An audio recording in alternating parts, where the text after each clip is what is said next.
I'd like to welcome you to Vancouver, which is a nuclear-free zone by democratic decision of the people of Vancouver. I'd like to welcome you to the University of British Columbia, which is my alma mater. When I attended this university, there was not a single corporate logo on the premise.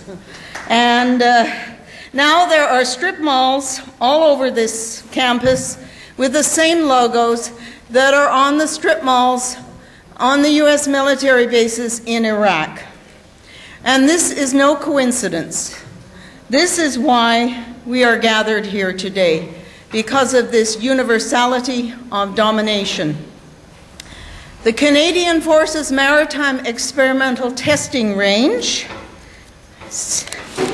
on Nanu's Bay is less than 100 kilometers from here. It's on the east coast of Vancouver Island, north of Nanaimo. It's a short ferry ride and drive from Vancouver.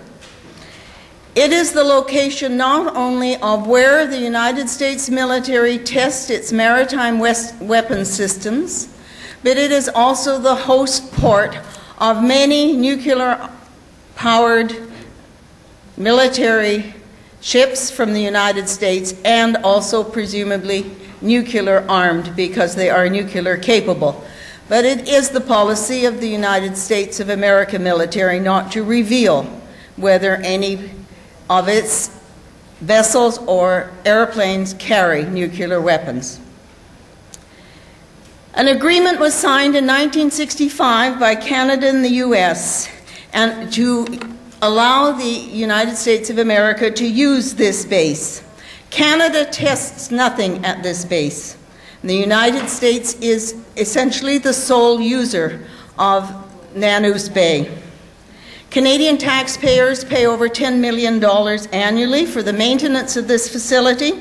We are the caretakers and housekeepers, roles that nobody respects, least of all the United States, and it makes Canada look like the military version of Latin American workers in the United States who do all the domestic and dirty work there.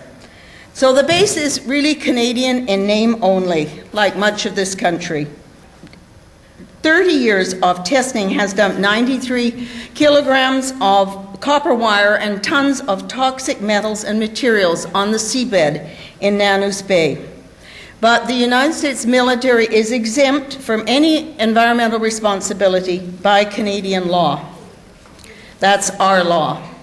And over the years, there have been many citizens' organizations, many citizens' resistance to this base. We have had rallies, we have had walks to the gates, there have been sail-ins, and in 1986 we had a people's inquiry into the implications of the base with activists from all sectors, from the environment to the labor to First Nations.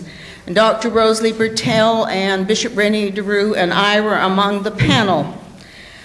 We have done our best to educate and inform the citizens of our area about the dangers of this base, the physical environmental dangers, as well as the incredible waste of a very beautiful place and a very fine facility.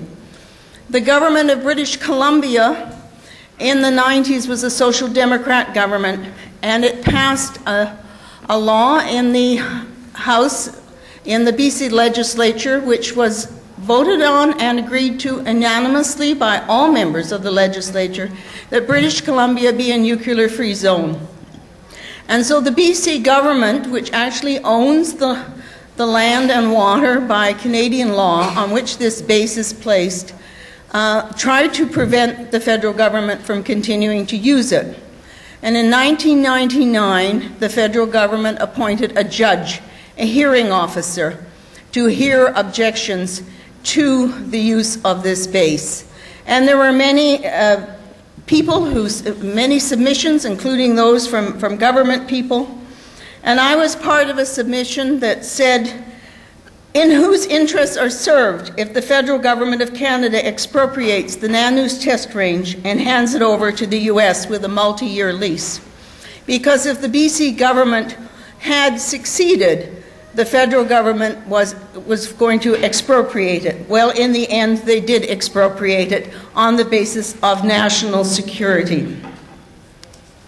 And the hearing officer just used that as an excuse, and at the same time, his report was mainly composed of personal comments about the people who made submissions and their various levels of activism and their supposed dangers to society.